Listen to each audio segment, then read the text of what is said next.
ভিয়েতনামের বিপক্ষে আন্তর্জাতিক প্রীতি ফুটবল ম্যাচে বড় ব্যবধানে হারার সংখ্যায় পড়েছিল বাংলাদেশ। প্রথমার্ধে ৩ গোল হজম করে তারা, তবে বিরতির পর রক্ষণে জোর দিয়ে গোল পোস্টে অক্ষত রেখেছিল হামজা চৌধুরীরা, যে কারণে ভিয়েতনাম আর ব্যবধান বাড়াতে পারেনি।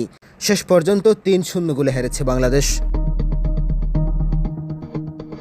৮ মিনিটে সেট পিস থেকে ভিয়েতনাম গোলমুখ খোলে। সতীর্থের কাছ থেকে বল পেয়ে জাল কাপান তোয়ান হাই। এর ৯ মিনিট পর ব্যবধান বাড়তে দেননি মেহেদী হাসান শ্রাবণ।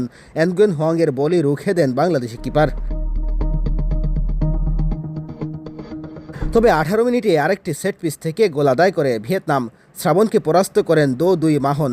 বিরতির আগে আরেকটি গোল হজম করে বাংলাদেশ। ৩৮ মিনিটে এনগুয়েন হাইলং বক্সে বল নিয়ে ঢুকে পড়েন।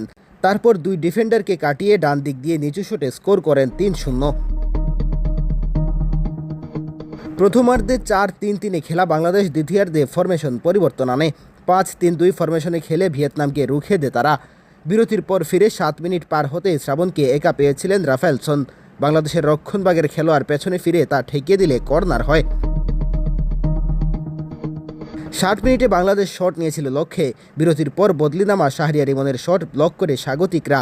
৯ মিনিট পর হামজার একটি পাস কেড়ে নিয়ে শট নেন খোয়াত ফোন খান, কিন্তু বল লাগে বারে। কয়েক সেকেন্ড পর ভিয়েতনামের এই খেলোয়াড় শ্রাবণকে একা পেলেও শট নিতে ব্যর্থ হন।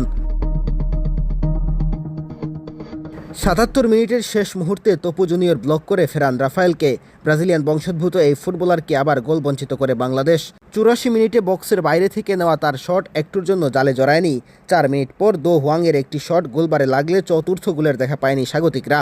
তাতে ২ বছর আগে লেবাননের কাছে ৪-০ গোলের হারের পুনরাবৃত্তি দেখতে হয়নি বাংলাদেশকে। ৪ দিনের মধ্যে এএফসি এশিয়ান কাপ বাছাইয়ে সিঙ্গাপুরের মুখোমুখি হবে বাংলাদেশ। হামজা চৌধুরী সহ ৫ প্রবাসী ফুটবলারকে নিয়ে আন্তর্জাতিক প্রীতি ম্যাচে শক্তিশালী ভিয়েতনামের মুখোমুখি হয়েছিল বাংলাদেশ। হামজা ছাড়াও একাদশে জায়গা পাওয়া প্রবাসী ফুটবলাররা হলেন সামিদ সোম, জায়ান আহমেদ, তারিক কাজী ও ফাহমিদুল ইসলাম।